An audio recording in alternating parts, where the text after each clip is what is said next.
Hello everyone, my name is Hasmukh Darji and today I will teach you how to calculate valency. तो valency का पहले definition देखते हैं. Valency means the combining capacity of an element is known as valency. मतलब कि कोई भी element से hydrogen, helium, lithium, beryllium, boron, carbon, nitrogen, oxygen कोई भी है तो वो दूसरे के साथ में कैसे जॉइंट होता है ये डिपेंड करता है वैलेंसी पे. वो कैसा बॉन्ड बनाएगा, आयोनिक बॉन्ड बनाएगा, कोवेलेंट बॉन्ड बनाएगा, ये डिपेंड करता है वैलेंसी के इलेक्ट्रॉन्स पे. ओके, चलो तो फिर वैलेंसी समझने के लिए हमको पहले समझना पड़ेगा थोड़ा सा एटॉमिक स्ट्रक्चर. तो हमने ये पहले से ड्रॉ किया हुआ है, टाइम वेस्ट ना हो इसीलिए. एटम्स के आसपास में ऑर्बिट्स होती है. तो फर्स्ट ऑर्बिट का नेम है के, सेकंड का एल, थर्ड का एम, फोर्थ का एन. अब ये 4 ऑर्बिट, डिफरेंट ऑर्बिट, इसकी इलेक्ट्रॉन कैपेसिटी होती है. जैसे कि हमारा क्लास है, क्लास में फर्स्ट बेंचिस, छोटी सी बेंचिस है तो उसमें 2 ही स्टूडेंट बैठ सकते हैं. वैसे ही यहाँ पे ऑर्बिट्स में फर्स्ट ऑर्बिट में मैक्सिमम इलेक्ट्रॉन कैपेसिटी होती है 2, सेकंड में 8, थर्ड में 18, फोर्थ में 32. मीन्स फर्स्ट ऑर्बिट में मैक्सिमम इलेक्ट्रॉन 2 ही आ सकते हैं. अगर तीसरा नया आएगा तो वो नेक्स्ट ऑर्बिट में. सेकंड ऑर्बिट में 8 इलेक्ट्रॉन कैपेसिटी मैक्सिमम, अगर 9th वाला आएगा तो थर्ड ऑर्बिट में. सिंपल. तो ये हमारा एटॉमिक स्ट्रक्चर है. तो हम वैलेंसी का टॉपिक देखते हैं.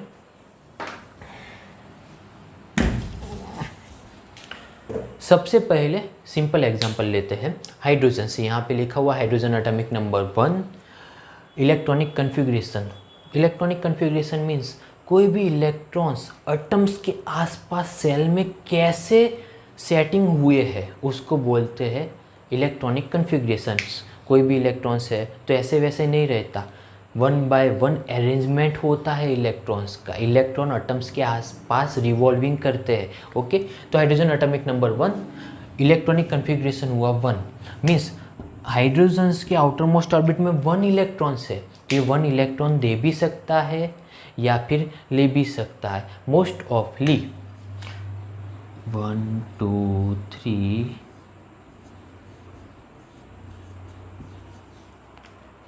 जिसके भी आउटर मोस्ट ऑर्बिट में 1 2 या 3 इलेक्ट्रॉन्स होते हैं वो इजीली इलेक्ट्रॉन डोनेट्स करते हैं.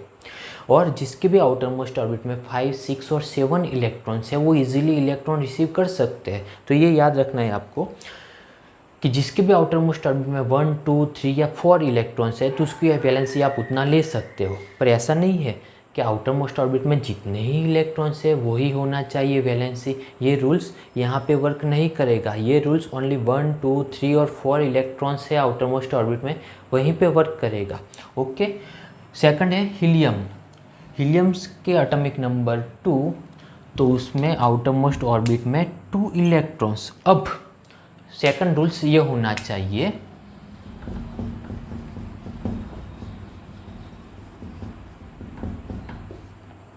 आउटर मोस्ट ऑर्बिट ऑक्टेट होना चाहिए या फिर होना चाहिए फुलफिल.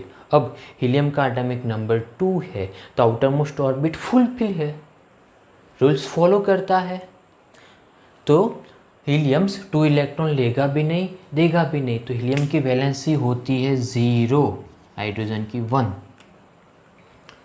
रीजंस हीलियम्स इनर्ट एलिमेंट्स क्यों है? क्योंकि हीलियम्स 2 इलेक्ट्रॉन लेता भी नहीं देता भी नहीं. क्यों? क्योंकि इसकी आउटर मोस्ट ऑर्बिट फुलफिल है, इसको इलेक्ट्रॉन लेना भी नहीं है देना भी नहीं है. ओके. लिथियम्स के आउटर मोस्ट ऑर्बिट में 1 इलेक्ट्रॉन्स है. लिथियम के आउटर मोस्ट ऑर्बिट में 1 इलेक्ट्रॉन्स है, मतलब ये इजीली 1 इलेक्ट्रॉन डोनेट कर सकता है. ऑक्टेट होने के लिए लिथियम को 7 इलेक्ट्रॉन रिक्वायर्ड है, पर ये 7 इलेक्ट्रॉन नहीं ले सकता. तो ये क्या करेगा, 1 इलेक्ट्रॉन इजीली डोनेट करेगा. तो अब इसकी वैलेंसी बनी 1. Second example beryllium. बेरिलियम्स के आउटर मोस्ट ऑर्बिट में 2 इलेक्ट्रॉन्स, तो ये 6 नहीं ले सकता, ये 2 रिमूव करेगा. अगर ये बेरिलियम 2 इलेक्ट्रॉन्स रिमूव करता है तो इसके आउटर मोस्ट ऑर्बिट में ओनली 2 इलेक्ट्रॉन ही रहेंगे. बाद में ये बन जाएगा स्टेबल्स. मोस्ट ऑफली एटम्स स्टेबल रहने की कोशिश करते हैं. अगर मान लो आपको बुर्ज खलीफा पे हाई पिक पे खड़ा किया है तो वहाँ पे हम स्टेबल नहीं रह सकते. हम ग्राउंड फ्लोर पे आएंगे। वैसे ही एटम स्टेबल रहने की कोशिश करता है, तो अब बेरिलियम 2 इलेक्ट्रॉन इजीली डोनेट कर लेगा, तो उसकी वैलेंसी बनती है 2। वैसे ही बोरॉन के आउटर मोस्ट ऑर्बिट में 3 इलेक्ट्रॉन्स है, तो ये 3 इलेक्ट्रॉन इजीली डोनेट कर लेगा। कार्बन एलिमेंट्स सबके साथ में बहुत ज़्यादा कंपाउंड्स बनाता है। कार्बन 4 इलेक्ट्रॉन ले भी सकता है या दे भी सकता है। कार्बन की वैलेंसी 4। नाइट्रोजन्स, अब देखो रूल्स चेंज होता है। नाइट्रोजन्स के आउटर मोस्ट ऑर्बिट में 5 इलेक्ट्रॉन, मतलब ये ऑक्टेट होना है इसको, तो ये क्या करेगा, 3 इलेक्ट्रॉन्स ले सकता है। जिसके भी आउटर मोस्ट ऑर्बिट में 5, 6 और 7 इलेक्ट्रॉन्स है, तो वो इजीली इलेक्ट्रॉन रिसीव कर सकते हैं। तो नाइट्रोजन क्या करेगा, आउटर मोस्ट ऑर्बिट में 5 इलेक्ट्रॉन्स है, 3 रिसीव करेगा, तो ये बनेगा 8 इलेक्ट्रॉन्स।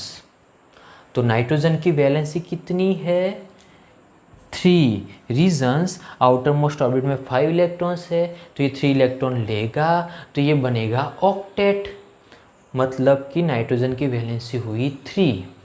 अब है ऑक्सीजन। ऑक्सीजन के आउटर मोस्ट ऑर्बिट में 6 इलेक्ट्रॉन, तो 2 इलेक्ट्रॉन इजीली रिसीव कर सकता है, तो बन जाएगा 8, मतलब कि ऑक्सीजन की वैलेंसी हुई 2।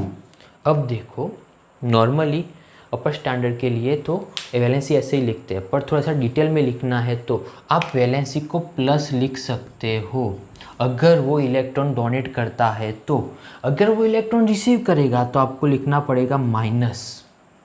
अगर इलेक्ट्रॉन रिसीव करता है तो उसकी वैलेंसी हम माइनस में लिखेंगे।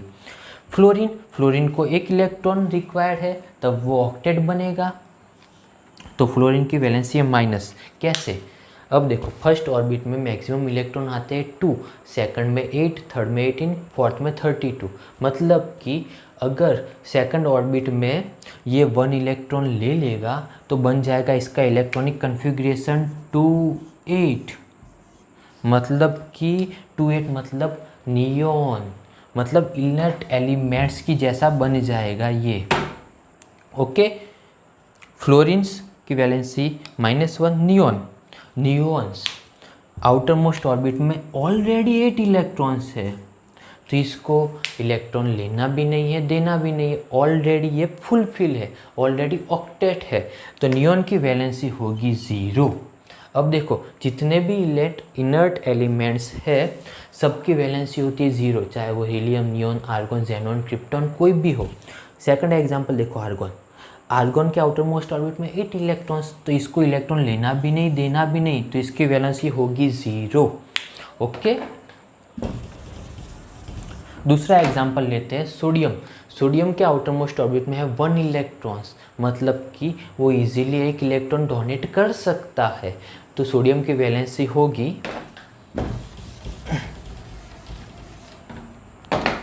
सोडियम की वैलेंसी 1।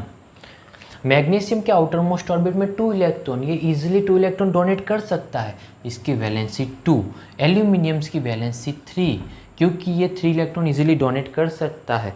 अब सिंपल सी बात है यार, हमारे पास 10 रुपीज़ है तो 90 रुपीज़ हम नहीं ले सकते अगर बुक लानी है हमको, तो इसीलिए ये इलेक्ट्रॉन्स 1, 2, 3 ये इलेक्ट्रॉन्स बहुत कम है, ईजिली रिमूव हो सकते हैं। दूसरा एग्जांपल जैसे कि क्लास है, क्लास में अगर फर्स्ट बेंचेस पे ही बच्चा बैठा है तो ऐसे ही करके बैठेगा, वो बाहर नहीं जा सकता, पर लास्ट बेंचेस में बच्चा बैठा है तो कब कल्टी मार के जाएगा, टीचर्स को पता ही नहीं चलेगा। वैसे तो ये 1, 2, 3 इलेक्ट्रॉन्स, इसका न्यूक्लियस का अट्रैक्शन फोर्स कम होता है, इसीलिए ये इजीली रिमूव हो जाते हैं। सिलिकॉन की वैलेंसी 4, ये 4 इलेक्ट्रॉन दे देगा इजीली। फॉस्फोरस एलिमेंट दूसरों के साथ में बहुत ज़्यादा कंपाउंड्स बनाता है, इसीलिए फॉस्फोरस को 3 इलेक्ट्रॉन रिक्वायर्ड है, पर कभी कभी ये 5 इलेक्ट्रॉन दे भी देता है, तो इसकी वैलेंसी बनेगी 3, 5। सल्फर के आउटर मोस्ट ऑर्बिट में 6 इलेक्ट्रॉन रूल्स, 2 इलेक्ट्रॉन लेगा तो बन जाएगा ऑक्टेट, इसीलिए -2 वैलेंसी। क्लोरीन की आउटर मोस्ट ऑर्बिट में 2, 8, 7, मतलब ये 1 इलेक्ट्रॉन्स लेगा तो इसका आउटर मोस्ट ऑर्बिट हो जाएगा फुलफिल, तो इसीलिए इसकी वैलेंसी है -1। तो दोस्तों ये था ओरिजिनल मेथड। पर अगर कोई बोलेगा शॉर्ट ट्रिक बताओ, तो शॉर्ट ट्रिक के लिए आपको याद रखना है जिसके भी आउटर मोस्ट ऑर्बिट में 1 2 3 या 4 इलेक्ट्रॉन्स है, ऐसा कोई भी एलिमेंट जिसके आउटर मोस्ट ऑर्बिट में 1 2 3 या 4 इलेक्ट्रॉन्स होते हैं तो वो बनेगा उसका वैलेंसी। और जिसके आउटर मोस्ट ऑर्बिट में 5 6 7 या 8 इलेक्ट्रॉन्स है, तो अब क्या करेंगे, तब आउटर मोस्ट ऑर्बिट होना चाहिए ऑक्टेट या फुल फिल। तब आपको 8 में से माइनस करना है, 8 में से माइनस करेंगे जिस भी एलिमेंट्स की आउटर मोस्ट ऑर्बिट में 5 6 7 या 8 इलेक्ट्रॉन्स है, तो वो हम 8 में से माइनस करेंगे, जो भी बचा वो हुआ उसका वैलेंसी। भाई ये तो था अब सिंपल कंसेप्ट।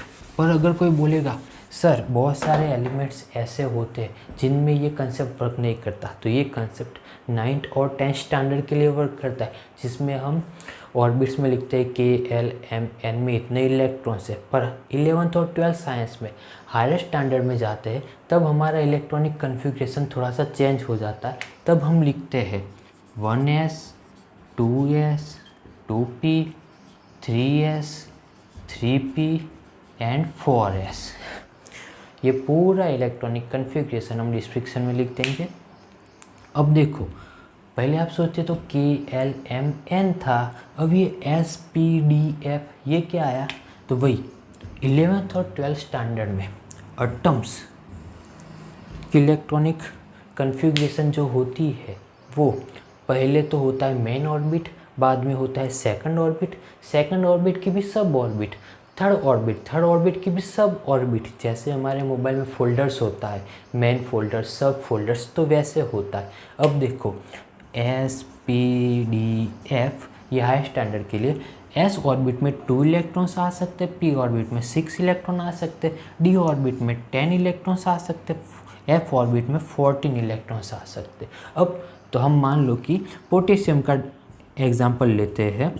पोटेशियम की इलेक्ट्रॉनिक कन्फिग्रेशन आप ऐसे ये लिख सकते हो, पर अगर ये वो वाला कंसेप्ट वर्क नहीं करता तो ये इलेक्ट्रॉनिक कन्फिग्रेशन देखते हैं। अब पोटेशियम के लिए 1s2 2s2 2p6 3s2 3p6 10 18 and ये 19। द आउटर मोस्ट ऑर्बिट में 1 इलेक्ट्रॉन, मतलब कि पोटेशियम की वैलेंसी हुई 1। सिंपल। तो दोस्तों आपको याद रखना है कि कोई भी एलिमेंट्स है उसकी आउटर मोस्ट ऑर्बिट में ऑक्टेट होना चाहिए या फुलफिल होना चाहिए, और टर्म्स हमेशा ऑक्टेट कन्फिग्रेशन हासिल करने की कोशिश करता है या फिर फुलफिल बनने की कोशिश करेगा।